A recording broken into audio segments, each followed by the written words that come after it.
유대 임금 다윗 왕의 역사와 주의 선지 엘리야 바람 타고 하늘에 올라가던 일을 기억합니다.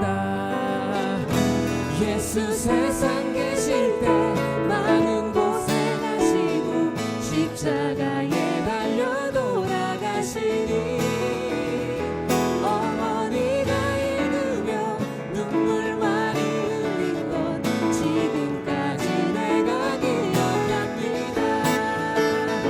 귀하고 귀하다 우리 어머니가 들려주시던 재미있게 듣던 말 이 책 중에 있으니 이 성경심이 자랑합니다.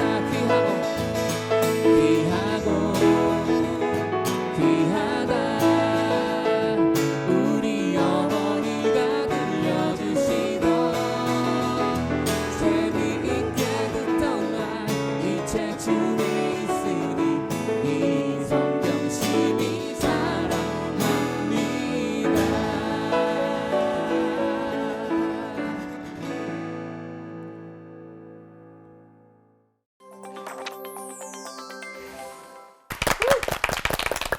어머니의 무릎 위에 앉아서 듣던 그때 그 말씀을 기억하면서 먹고 살고 자녀도 키우고 그러고 계신가요? 네, 오늘 올포원 저희가 교육 특집으로 준비를 했는데요. 신앙교육 편을 준비를 했습니다. 다른 어느 때보다도 참 저도 관심이 가는 그런 주제인데 우리 자녀를 어떻게 하면은 신앙적으로 키울 수 있을까 참 현실적으로 많은 고민들이 있거든요. 부모 입장에서 참 고민이 많은데 어떤 고민들이 있으세요? 제가 이제 저희 아이가 내년에 학교를 가요. 그러니까 이제 현실적인 고민이 이제 제가 딱 되는 거예요. 그래서 사실은 부모 입장은 좀 다리가 되어주고 싶죠. 웬만하면 좀 긴 다리. 네, 좀 짧은 다리 말고 좀 긴 다리가 충분히 되어주고 싶은데 공부도 그렇지만 신앙은 진짜 평생 가지고 가는 거잖아요. 그래서 신앙의 유산을 물려주고 싶은 마음이 있죠. 네, 근데 요즘에 사역지를 가보면 교회 학교 아이들 숫자가 굉장히 많이 줄어들었어요. 맞아요. 근데 그게 적게 낳는 것도 있지만 교회보다는 공부, 또 교회 캠프보다는 학원 이런 것 때문에 좀 많이 줄어든 것 같은데 저도 이제 엄마 된 입장에서 이게 우리 아이만 좀 뒤처지는 거 아닌가 이렇게 염려도 좀 되더라고요. 염려가 되시군요. 제가 이 자리에 있을 수 있는 이유와 그다음에 제가 이렇게 클 수 있었던 이유는 네. 제가 흘린 땀방울이 아닌 저희 어머니 기도의 눈물 때문입니다. 전 이 자리에 있다고 저는 그걸 알고 네. 있어? 알고 있습니다. 네. 이렇게 잘 큰 제가 세상에 왜 나가서 웃었지? 걷다 보면 이 신앙이 흔들릴 때가 진짜 많거든요. 네. 맞아요. 그래서 제 자식은 나중에 제가 독수리 새끼 키우듯이 절벽에서 밀어버려요? 밀어내면서 아주 강하게 스파르타식으로 아주 키울 건데 어떻게 같이 키울래요? 목이 메이네요. 스파르타식으로 하시겠다. 글쎄요, 학년이 올라갈수록 어쩔 수 없이 너 주일 예배 갈래? 아니면 학원 갈래? 그렇게 될 수밖에 없다고 제가 들었거든요. 근데 이 창호 씨 미래의 그 아버지의 모습이 과연 이 생각대로 될지 궁금하네요. 스파르타식으로 할 수 있을지. 저는 그 학원에 보낼 학원비가 없습니다. 예배를 보낼 겁니다. 주여. 참 오늘 여러 가지 고민들을 함께 나눠볼 수 있을 것 같은데 자녀의 신앙과 미래 가운데서 참 많은 부모님들이 고민을 하시거든요. 자, 오늘 설교 어떤 내용으로 준비하셨는지 김윤희 목사님부터 청해 듣도록 하겠습니다.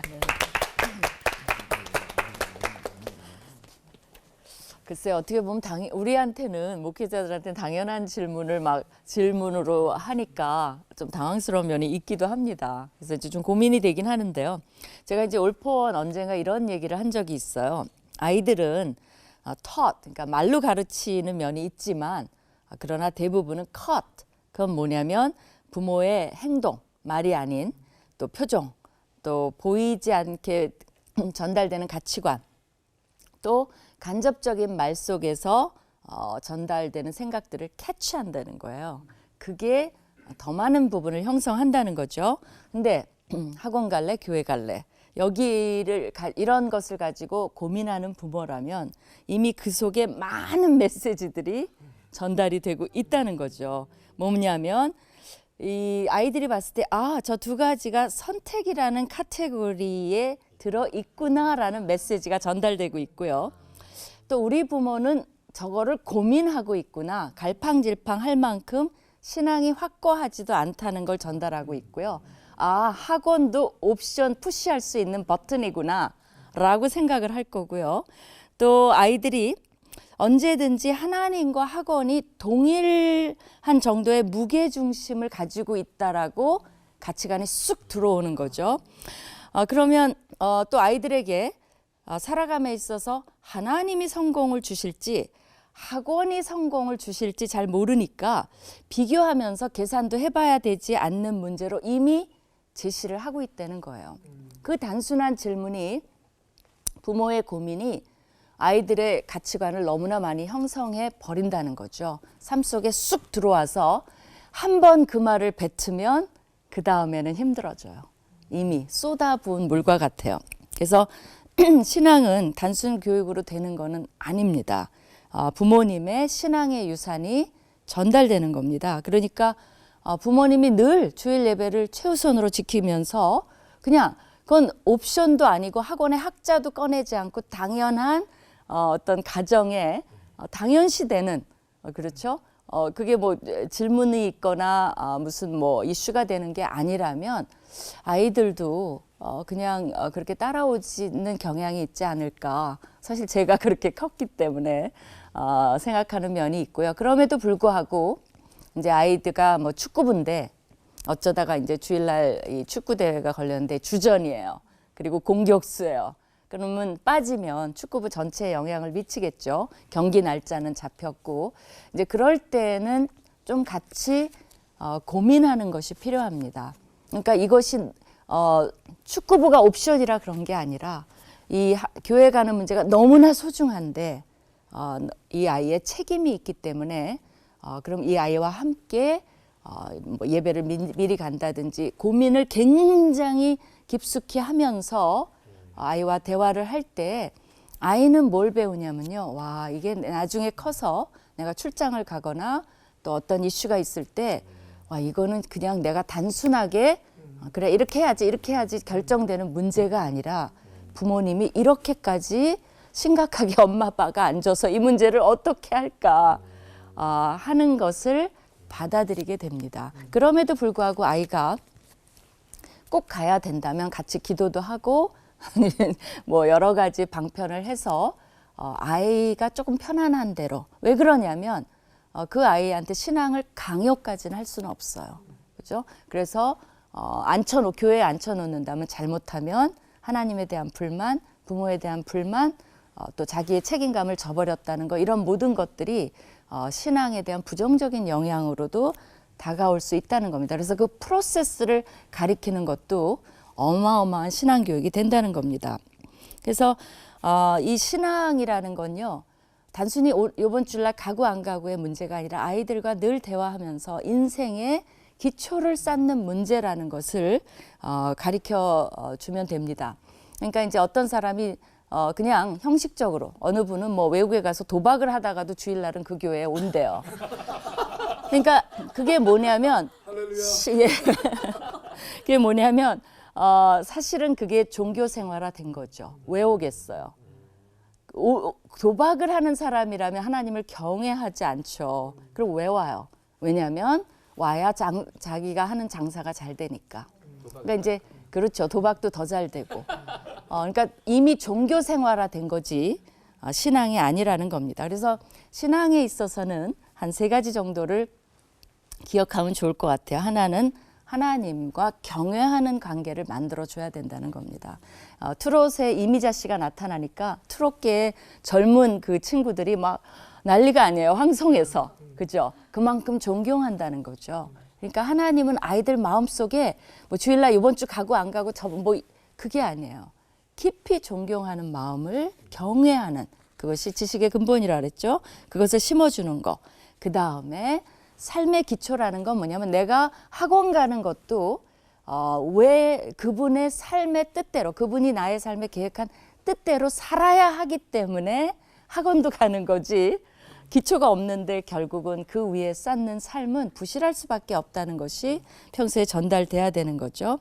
그리고 이런 기초하에 내가 조금 자유롭게 성숙하게 하나님을 존중하는 선에서 인생의 많은 이런 도전들을 하나하나 지혜롭게 결정해 나가는 자유함, 그것도 심어준다면 흔들리지 않고 잘 자랄 수 있지 않을까 이렇게 생각해 봅니다. 기도하겠습니다.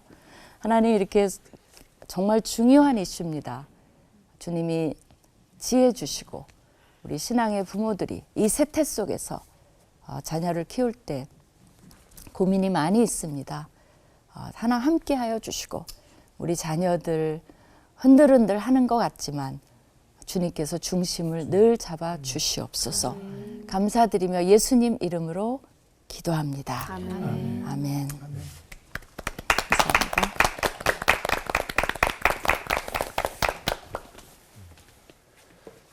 워낙 목사님이 아주 정확한 말씀을 해주셔서 참 많이 도움이 되셨으리라고 생각합니다. 저는 좀 성경적 얘기를 좀 하고 싶은데, BC 605년에 애굽 바로와 바벨론이 갈그미스 전투를 벌입니다. 그 갈그미스 전쟁에서 바벨론이 이겨요. 그리고 이제 친애굽 정책을 폈던 남유다를 공격해서, 그리고 이제 그때 다니엘을 비롯한 3명의 친구를 소위 왕족과 귀족 몇 사람과 함께 포로로 잡아갑니다. 이게 소위 바벨론 1차 포로입니다. 근데 그 목적이 있었죠. 바벨론이라는 나라의 대단한 어떤 무엇인가를 이제 과시하고, 또 자신들이 가지고 있는 정책에 순종할 수 있는, 어렸을 때부터 똑똑한 애들 좀 키워가지고 다시 이제 정권의 소위 도구로 쓰려는 것이 바벨론의 계획이었습니다. 그러니까 이제 데리고 오자마자 엄청난 소위 말하면 투자를 하는 거죠. 우선 정신개조부터 시작합니다. 먼저 이름을 다 바꿨어요. 다니엘은 벨드사살, 여러분 잘 아시는 사드락, 메삭, 아벳느고는 전부 이 바벨론식 이름이에요. 다 이렇게 바꿨습니다. 동시에 그것만이 아니고 그냥 흉내만 내는 것이 아니고 왕자처럼 됐어요. 왕자처럼. 과거에 혼합 정책을 썼던 아수르와는 달리 굉장히 우대를 합니다. 제가 성경 구절을 한번 읽어볼게요. 왕이 지정하여 그들에게 왕의 음식과 그가 마시는 포도주에서 날마다 쓸 것을 주어 3년을 기르게 하였으니 그 후에 그들은 왕 앞에 서게 될 것이더라. 왕이 먹는 음식을 먹고 함께 교육을 시키고, 기가 막힌 얘기죠. 근데 다니엘과 세 친구가 타협하지 않았어요. 그들의 이름이 바뀐 것은 어쩔 수 없어요. 내가 다니엘이라도 벨드사살이라고 부르는데 어떻게 하겠어요. 근데 그들은 바벨론 왕국에서 편안한 지위 이렇게 안락하게 살 수는 없었습니다. 더욱이 이 왕이 준 음식이라는 것은 결국 그들의 신에게 바쳐진 음식이었기 때문에 그걸 거절합니다. 이거 보통 일이 아닙니다. 그걸 성경은 뭐라고 쓰고 있느냐 하면 뜻을 정하다라고 씁니다. 다니엘은 뜻을 정하여 왕의 음식과 그가 마시는 포도주로 자기를 더럽히지 아니하리라 하고, 이렇게 여러분 뜻을 정하다. 다니엘과 그 친구들이 조국과 예루살렘의 멸망 앞에서 세상의 부요함을 누리지 않겠다. 이건 보통 의지가 이건 진짜 어떻게 이 소년들이 어떻게 그런 마음을 갖게 되었을까? 이미 강력한 의지를 가진 하나님의 사람들이었어요. 그러면 그게 어떻게 그렇게 됐겠어요? 두말할 것도 없죠. 뼛속까지 하나님의 사람이었다는 뜻입니다. 뼛속까지. 그들은 바벨론의 제안에 흔들릴 수 없는 신앙을 갖고 있었습니다. 이 흔들리지 않는 뼛속까지 신앙은 태어나면서 엄마 뱃속에서부터, 어머니 아버지가 아이를 갖기 전부터 갖고 있던 그들의 신앙과 생각과 인격과 모든 것이 다 용해되어서 그래서 만들어진 거죠. 온전한 신앙을 물려받았다 이렇게 말할 수 있습니다. 그러니까 너 주일에 예배 갈래? 학원 갈래? 이건 정말 진짜 아니 그러니까 이게 이런 애들이 이런 질문을 받는 애들이 만약에 다니엘이라고 칩시다. 그래서 바벨론에 잡혀갔어. 완전 신나죠. 왕 앞에서 뭐 아주 뭐 그냥 뭐 신나게 먹고 뭐 아유 주여. 여러분 이건 타협의 문제가 아니죠. 그러면 그 왜 그럼 이런 고민을 하게 되는 겁니까? 우리는 여기서 신앙 교육의 문제는 자녀의 문제가 아니고 부모의 문제예요. 부모의 신앙의 문제죠.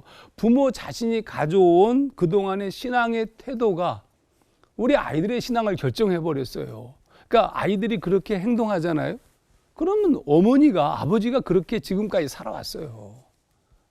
그런 문제 앞에서 아니 자기는 들락날락하면서 뭐 애들 보고 들락날락해. 그냥 너희들도 니네들 마음대로 살아라 이렇게 얘기해 주셔야죠. 아니 나는 공부를 안 했으면서 너라도 공부를 잘해야지. 이런 거 이제 그만했으면 좋겠어요. 나 원래 공부 못했다. 그러니까 너도 그냥 운명으로 받아들이고 살아라. 아니 그게 정직한 거 아니에요.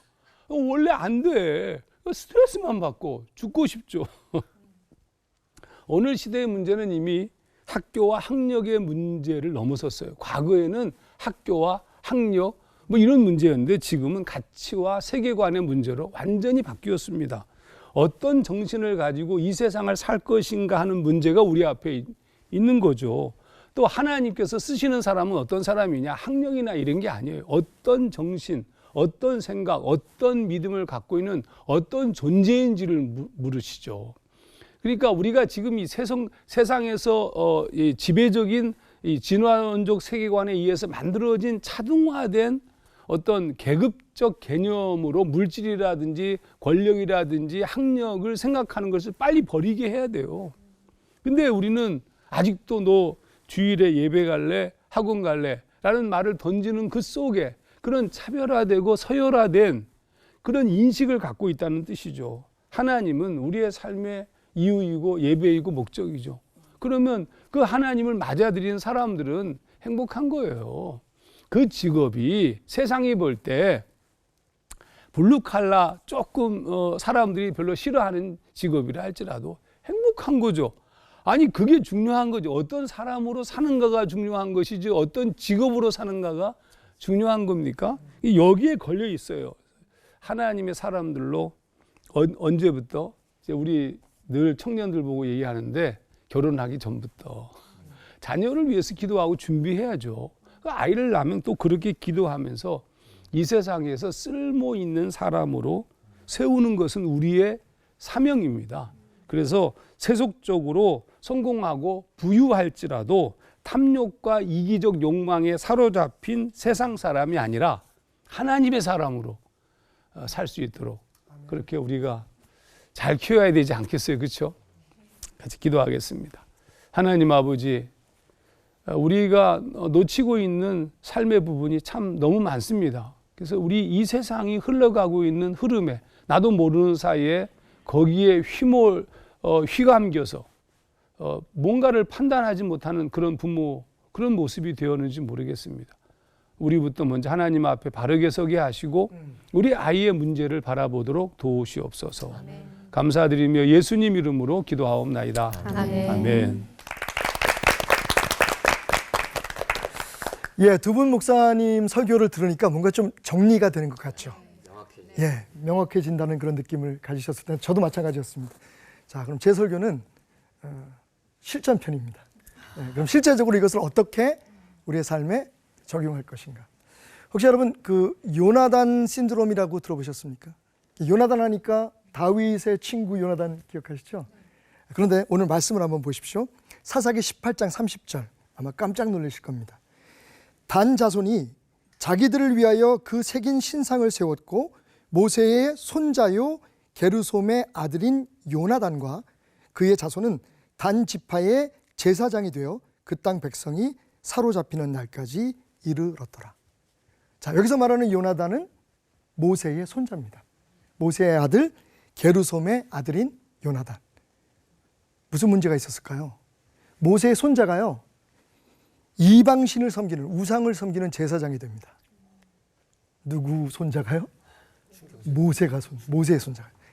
요나단 신드롬이라고 하는 것은 바로 이 말씀에 기인한 것인데, 이 사건에 기인한 것인데, 한 세대가 다음 세대를 하나님의 세대로 세우는데 실패함으로써 신앙의 대가 끊기는 것, 조나단 신드롬입니다. 자, 이 충격적인 사건이 우리에게 주는 교훈은 뭘까요? 어떻게 들으시면 우리 하 목사님 설교하고 조금 반대가 되는 이야기를 하는가 보다라고 생각하실 텐데 전혀 그렇지 않습니다. 사실은 우리가 이 말씀에서 깨달아야 될 첫 번째 진리는요, 자녀의 성공, 신앙적인 교육, 부모의 신앙만으로는 안 된다는 겁니다. 자, 잘 이해하셔야 됩니다.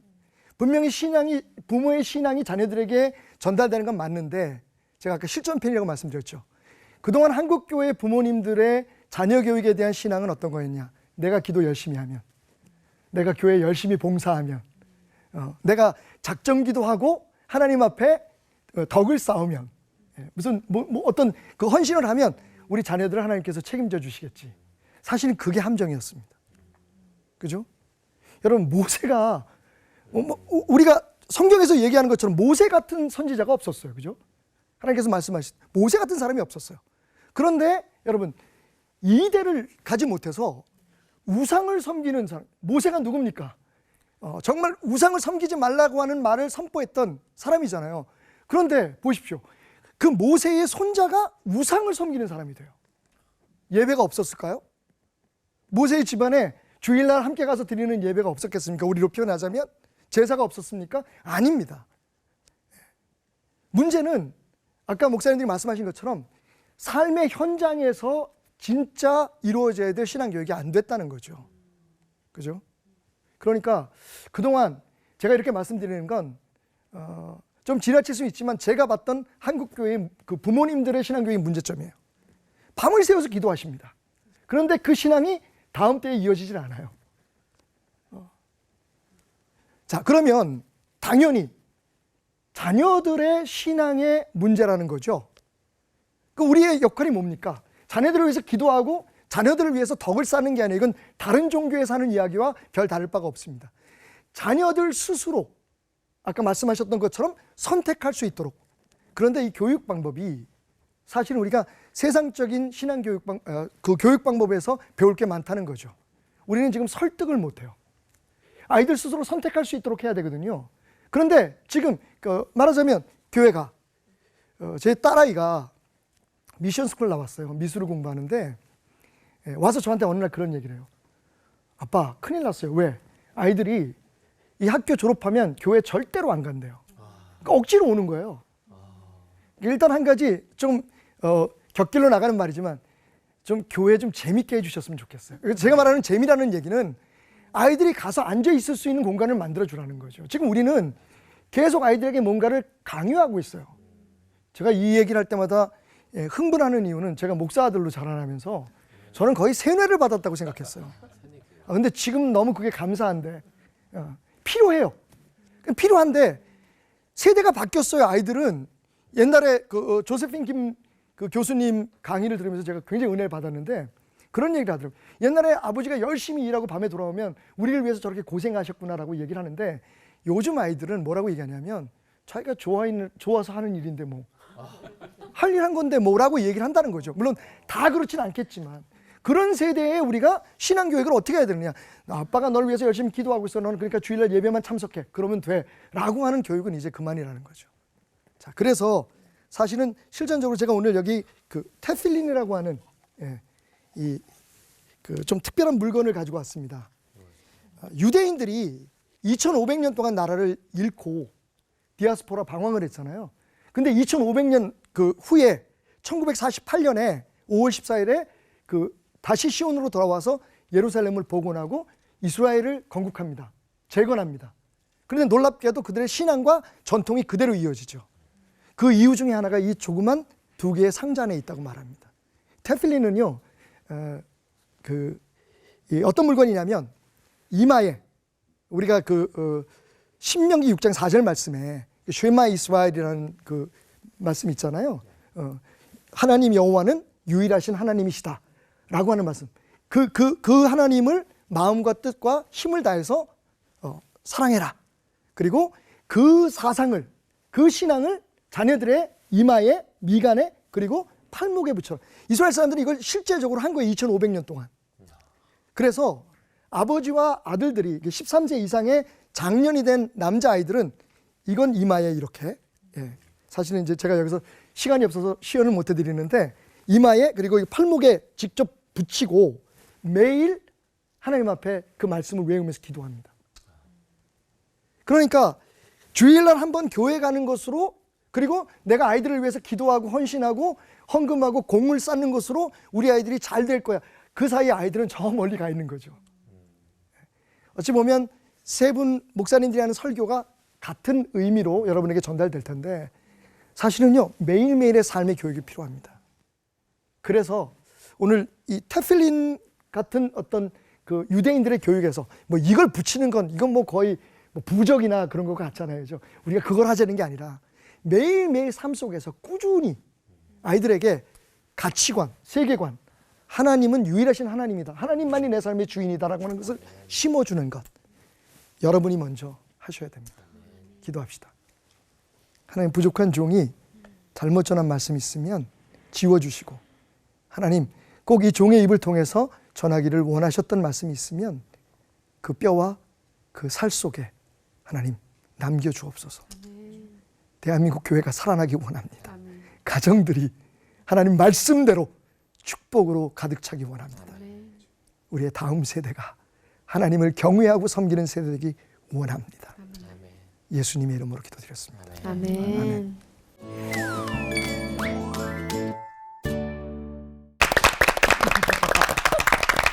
우리 자녀들을 어떻게 참된 신앙인으로 키울 수 있을 것인가, 세 분 목사님의 설교, 실전편까지 완벽하게 또 이렇게 마련해 주셨는데 우리가 생각하는 것보다 훨씬 더 많은 부모의 헌신과 성숙이 필요하다는 걸 설교를 통해서 또 한 번 깨닫게 됐습니다.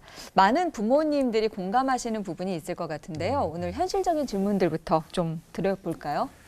사실 신앙과 교육, 학원, 그러니까 예배와 학원 뭐가 더 중요한지 다 알죠. 솔직히 결론은 나 있잖아요. 그런데 현실적으로 고3 자녀를 둔 부모들의 입장이라면 한 1년 정도는 학원 좀 보내서 좀 좋은 대학, 우리 좀 아이의 그 미래를 위해서 이렇게 좀 투자하면 그 신앙이 과연 무너질까, 그런 고민들을 사실 하는 분들이 많이 있으세요. 그래서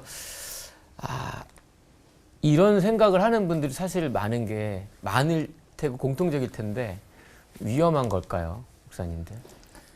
네, 그 시간에 공부를 하면 막 이제 그 예배 보는 시간에 수학 요거 문제 더 풀어오면 좋을 것 같은데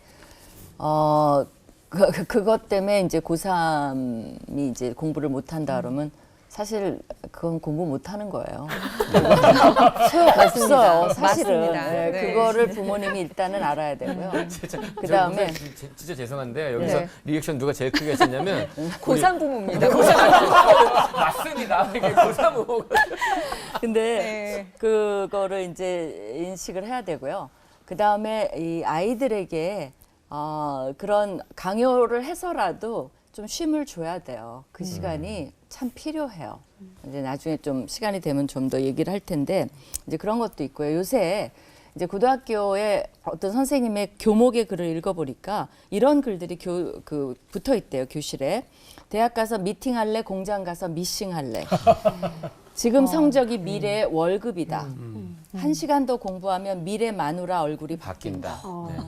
근데 이게 여러분이 재밌는지 뭔지 모르지만 저는 정말 가슴이 아팠어요. 여기에 어떤 직업의 귀천부터 시작해서 참 많은 게 들어있네요. 예, 너무나 많은 안 좋은 메시지가 다 들어있어요. 그러니까 뭐 여성 비하부터 시작해가지고 마누라 얼굴부터 시작해서 아이들이 여러분이 알아야 되는 건 뭐냐면요. 그런 가치관을 1년 내내 보면서 그래 나는 대학을 가야 돼 하고 있잖아요. 그렇다면 이 조금이라도 교회에 억지로라도 보내야 되는 이유 중에 하나는 그렇지 않은 가치관이 있다는 것도 노출을 시켜야 돼요. 다른 것도 주입을 해야지 애들이 그래도 저거는 옳지 않지만 선생님이 저렇게 내건 거야라는 판단을 줘야죠.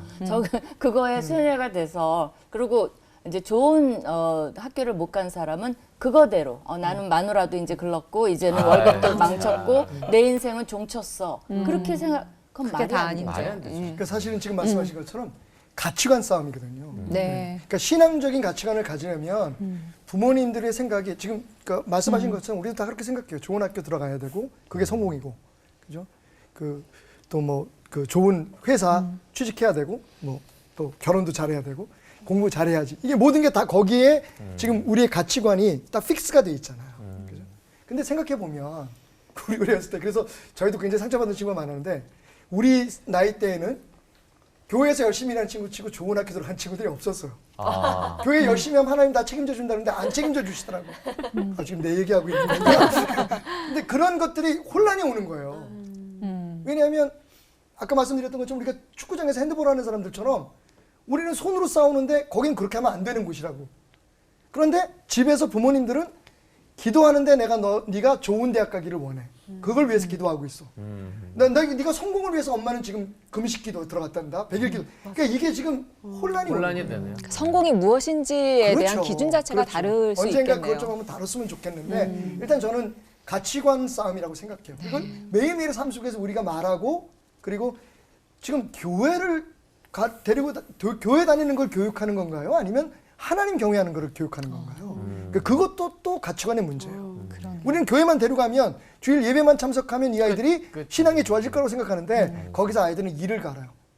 이거 끝나고 나면 PC방 가야 되고 그리고 내가 대학교 들어가면 절대로 교회 엄마 아이들이 용돈 주고 생활비 주고 하니까 가잖아요. 거기까지는. 근데 그 다음에 내가 돈을 벌고 가정을 이루면 왜냐면 가치관이 세상적인 가치관이 픽스돼 있기 때문에 그게 문제인 것 같아요. 지금은 답을 이제 말씀하신 것 같은데 네. 그러니까 우리가 지금 걸려 있는 게 있어요. 그 교회예요, 교회. 그러니까 지금 코로나19 때문에 교회라는 굴레를 벗어났어요. 아니 교회 안 가도 예배할 수 있는데 엄마 나 집에서 예배하면 되잖아. 이거잖아요. 그러니까 지금 핵심은 저는 학원 가도 된다고 봐요. 주일날 학원 보내세요. 왜 아니 공부하고 싶다는데 무슨 얘기냐면 우리의 예배 구조 자체를 주일 한 번 교회 여기에 너무 묶여 있다는 거죠. 그래서 우리 매 삶이 하나님과의 예배적 삶이라는 것을 신앙적 삶이 집에서 이루어지고 그러면 그게 이루어지면 아이들은 주일날 자동적으로 교회를 가요. 그렇죠. 네. 그거는 가라 말라의 문제가 아니고 근데 그것보다 더 중요한 것은 신앙의 문제인 거죠. 이 아이가 교회를 가든 표현이 좀 이상하지만 교회를 가든 안 가든 사실 저도 시험 때 교회 뭐 이렇게 한 적이 있는데요. 여기서 한 적이란 아니 고등학교 다닐 때 정확하게 말씀 안 하셔서. 그러니까 그때 상당히 여기서 문제는 내가 그걸 부담을 갖고 내가 정말 공부 때문에 교회를 안 가다니 이렇게 마음에 부담을 갖고 있으면 건강한 아이예요. 저처럼. 근데 이제 그게 아니고 그래서 이걸 너무 억압하게 되면 위험하죠. 우리의 문제는 교회를 말하는 것이 아니고 신앙을 얘기해야 되고 평상시에 그런 신앙을 심어주면 그거는 뭐 2차적 문제가 되지 않겠나 생각합니다. 네. 재밌다. 정말 자녀들을 어떻게 길러낼 것인가는 사실 부모가 어떻게 살아왔느냐를 보면서 배우는 게 가장 크고 신앙에 있어서도 마찬가지겠구나 싶은 생각이 드는데 근데 이게 어릴 때에는 그렇게 얘기를 하다가도 아이가 점점 커가면서 뭔가 생각할 게 많아지면 참 이렇게 딜레마에 빠지게 되는 것 같아요. 근데 교회에서도 사실 이런 문제를 이렇게 솔직하게 꺼내놓고 얘기하기가 어려워서 속 끓이는 부모님들 많으실 텐데 우리가 좀 오늘 대신해서 질문들 좀 드려보죠. 네, 그래서 준비했습니다. 자녀의 미래를 살리는 슬기로운 부모, 슬기로운 신앙 교육의 해법을 찾기 위한 질문 타임!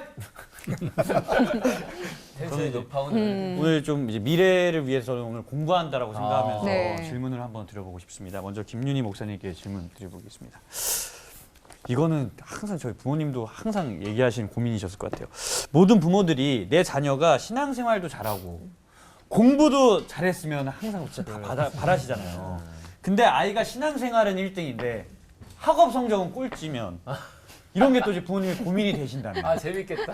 또 거기다가 무조건 신앙생활이 우선이야 하는 이 부모님 때문에 아이가 이 학업과 인간관계에 대해서 고민을 하고 있다면 목사님께서는 어떻게 말씀해 주시겠습니까? 그러니까 이제 그게 단순하게 할 수는 없어요. 왜냐하면 우리 교육도 문제가 있고 또 하나는 자꾸 이분법화하는 거. 그러니까 예를 들면 신앙만 있으면 돼. 공부는 못 해도 돼. 그건 아니라고 봐요. 왜 그러냐면 공부를 못하는 아이는 우리나라 시스템에서는 자존감도 낮고 친구 관계도 문제가 있고 선생님이 본인을 바라보는 눈도 만만치 않아요. 맞아요. 지금 선생님들 이슈도 있고요.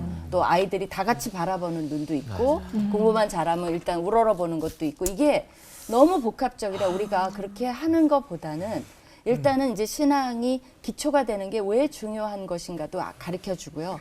공부 문제는 부모가 그럼 넌 공부를 잘해야 돼. 그게 아니라 하나하나 같이 고민을 해줘야 돼요. 이걸 어떻게 향상시킬 수 있을까? 너는 할 수 있어. 그리고 우리가 노력해 보자라고 사실은 한 과목당 한 과목당 같이 계획도 하고 거기서 주는 메시지가 되게 중요해요. 그냥 너 공부 못해도 돼. 그런 게 아니라 나는 항상 그래야 된다고 봐요. 너는 조금 더 향상시킬 수 있어. 반드시 방법이 있을 거야. 우리가 뭔가 전략이 찾아보면 있을 거야. 너한테 맞는 공부 방법이 있을 거야. 그럼 이거보다는 잘할 수 있어.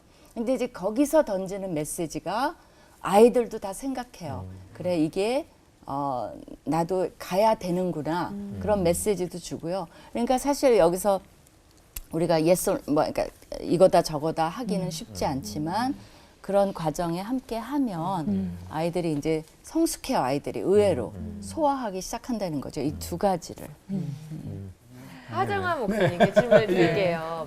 그 많은 부모들이 같은 다니엘을 읽어도 엘리트 다니엘 그리고 세상적으로 좀 대접받는 다니엘처럼 되라고 가르치거든요. 근데 그게 아니라 하나님을 제 1순위로 삼았을 때 정말 값진 인생을 살아가는 다니엘처럼 되라고 가르칠 수는 없는 건지 그렇게 가르치셔야죠. 답이네요. 부모들이 어떻게 생각을 또 바꾸고 말과 행동을 바꿔야 저는 개인적으로 엘리트 다니엘을 부정하지 않습니다. 아니 왜 그게 잘못됐어요? 공부 잘하고 세속적 권력을 갖고 이거 굉장히 중요하죠. 그런 사람이 그래야 세상에 영향을 주고 좋은 길로 인도할 수 있는 거 아니에요. 그러니까 믿음이 좋고 바르게 서 있는 엘리트 다니엘이 세상에 존재해야 세상은 바른 길로 갈 수 있는 리더십이 제공되는 겁니다. 그러면 다니엘이 거부한 것이 뭐냐? 바벨론의 엘리트를 거부한 거예요. 바벨론의 방식의 엘리트를 거부한 것이지 하나님 나라 방식의 엘리트를 거부한 게 아닙니다.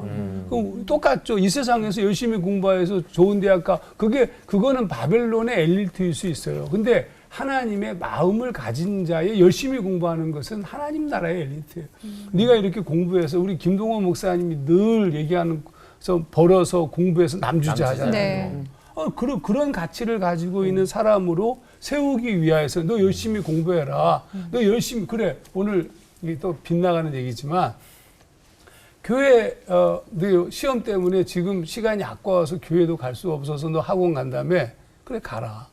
근데 갔을 때 시작할 때 너 자신을 하나님께 솔직히 고백하고 정말 열심히 공부할게. 내 이 시간 짧은 시간이지만 큐티하고 말씀 보고 기도하고 시작하겠다면 그렇게 해라. 괜찮다. 저는 그렇게 얘기할 수 있을 것 같아요. 그래서 어떤 사람이 되느냐가 더 중요한 것이지 우리의 초점 자체를 매일 놓친 거죠. 사실은 저는 이 부분이 굉장히 중요하다는 거 놓치지 않았으면 좋겠습니다. 오늘 그 어느 때보다도 열띤 생각들을 나누고 있습니다. 제가 추가로 드리고 싶은 질문도 있었지만 이따가 방송 끝난 후에 드리도록 하겠습니다. 그냥 관계로 편집이 될 것 같습니다. 살아계신 하나님 앞에 우리가 어떤 존재로 서야 할 것인가에 대한 고민이 우리 부모들부터 제대로 있어야겠구나라는 생각이 드는데요. 부모인 내가 어떤 모습으로 서 있느냐에 따라서 아이들에게 보여지는 게 참 다르겠구나 싶은 생각이 들어요. 네, 맞아요. 그 교육 솔루션에서 가장 솔깃하는 게 누구누구는 이렇게 했다더라잖아요. 맞아. 네, 목사님들께서는 내 자녀 혹은 또 교회 청년들에게 이렇게 했더니 신앙이 좀 잘 심겨졌더라. 아니면 또 그 당시에는 이 선택을 해서 좀 손해를 보는 것 같았는데 시간이 지나 보니 그 선택이 옳았더라 하는 이런 좀 사례들을 들려주시면 저희가 좀 도움이 될 것 같습니다. 거꾸로 갈까요? 네네. 저는 솔직히 이 자리에서 제 자녀들에 대한 신앙 교육에 대해서 제가 좀 잘한 사람은 아니었다라고 얘기하고 싶어요.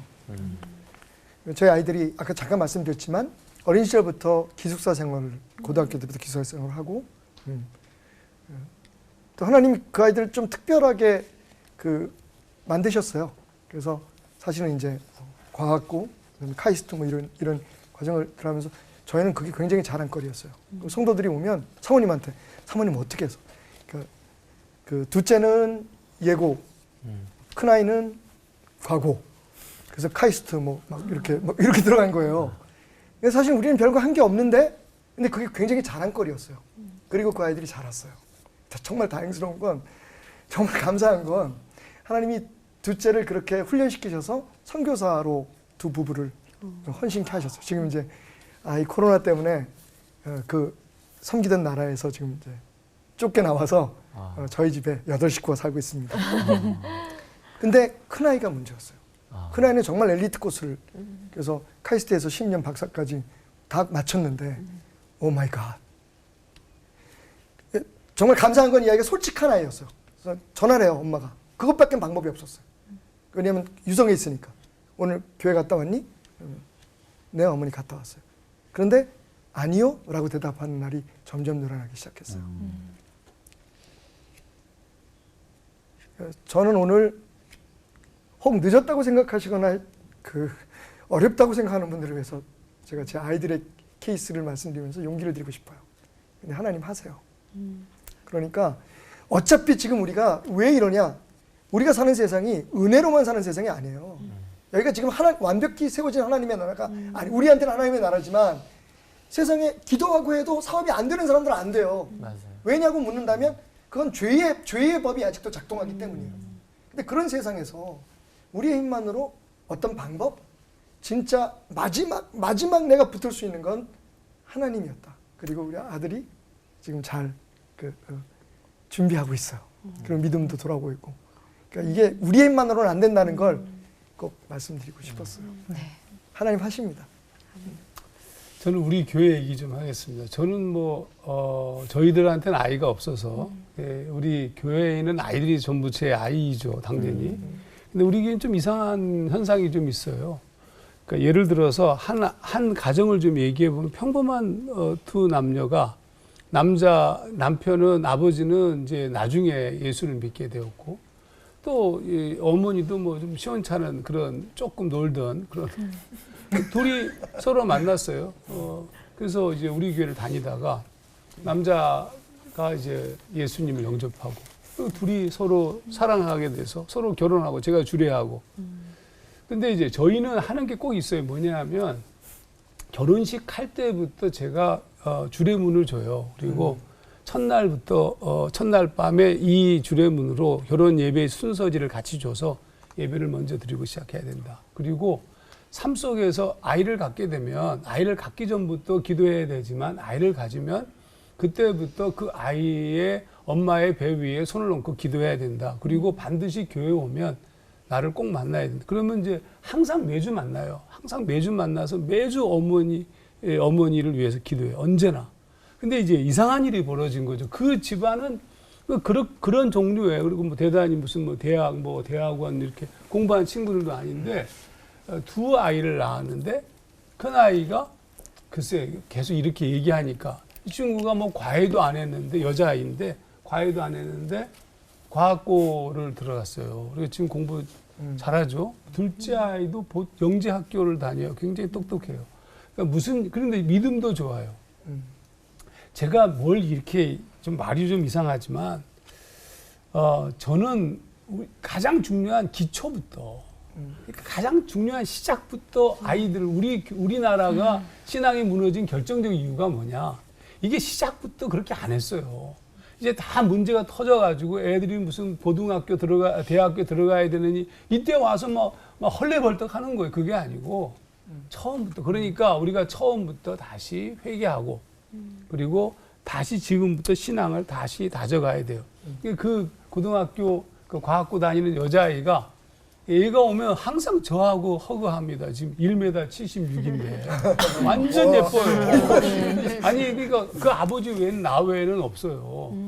교회에 목사님 보러 간다고 그래요. 이게 애들이 내가 늘 기도하는 걸 알죠. 근데 와서 이제 요즘에는 대학 때문에 학원 다녀요. 어쩔 수 없대요. 학원을 다녀야 되는데 고2인데 제가 이렇게 얘기했어요.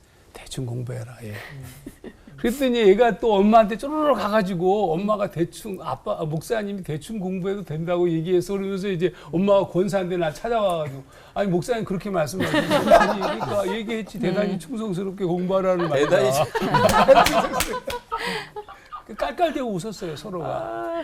저는 하나님이 이끄신다고 봐요. 그러니까 처음부터 엄마의 뱃속에 애가 있기 전부터 아직 결혼 안 한 두 분은 지금부터 기도하는 거예요. 그 아이들에 대한 정확한 거죠. 지금부터 기도하니까 다니엘 얘기 살짝 할게요. 이렇게 씁니다. 하나님이 이 네 소년에게 학문을 주시고 모든 서적을 깨닫게 하시고 지혜를 주셨으니 하나님이 주신 거예요.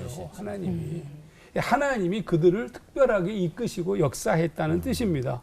그래 어느 날 그들이 특별한 사람이 되어 있었어요. 특별한 사람이 된 이유가 뭐냐? 하나님이 하신 거예요. 그러니까 하나님의 사람들이 특성이고 그 모습을 바라보면서 세상의 왕 바벨론이 알아봐요.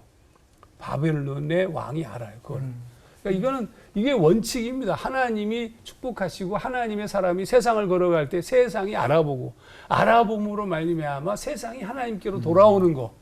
이게 아브라함을 축복하시는 하나님의 계획의 방법이거든요. 이걸 놓치지 말고 지금이라도 늦지 않았으니까 그동안 못한 건 있으면 회개하시고 지금부터 기도하고 시작하고 아직 결혼하지 않은 친구들은 지금부터 네. 그리고 이제 목사님하고 주례하러 갈 때 이렇게 네. 물어보세요. 첫날 밤 네. 저희들이 예배 드리고 싶은데 그 예배문하고 다 주십시오. 이렇게. 네, 알겠습니다. 네. 네. 좋네요, 목사님. 저는 아까 못 나눈 게 하나 있는데 제가 되게 은혜를 받아서 그거 하나 좀 나누고 싶어요. 뭐냐면 어떤 이제 고등학교 교목이 좀 쓴 글인데 되게 신선하게 다가오더라고요. 근데 그 요한복음 5장에 베데스다 연못이 있잖아요. 38년 된 병자가 천사가 한 번 와서 휘저으면 들어가야 되는데 매번 못 들어가고 건강한 사람은 들어가지만 거기서 38년, 그건 미신이죠. 사실 썰이죠. 그 썰에 매달려서 38년의 인생을 낭비를 하고 있었다는 거죠. 결국은 못 들어갈 건데. 그런데 이 사람이 그게 아니었다면 그 몸을 가지고 다른 일들을 많은 것을 성취할 수도 있었다고 봐요. 근데 그거에 한다면 공부 못하면 우리 더군다나 이런 불완전한 시스템의 교육 제도에서 공부 못하면 훌륭한 사람 못하고 성공 못하고 뭐 마누라도 잘 못 얻고 이런 썰에 근거해서 아이와 부모가 합해서 인생을 거기다가 낭비시킨다면 그거는 정말 불행한 거죠. 그죠? 근데 이 38년 된 병자가 예수님을 만났을 때 너 낫고 싶어? 그러니까 일어나 걸어. 그러니까 걸었어요.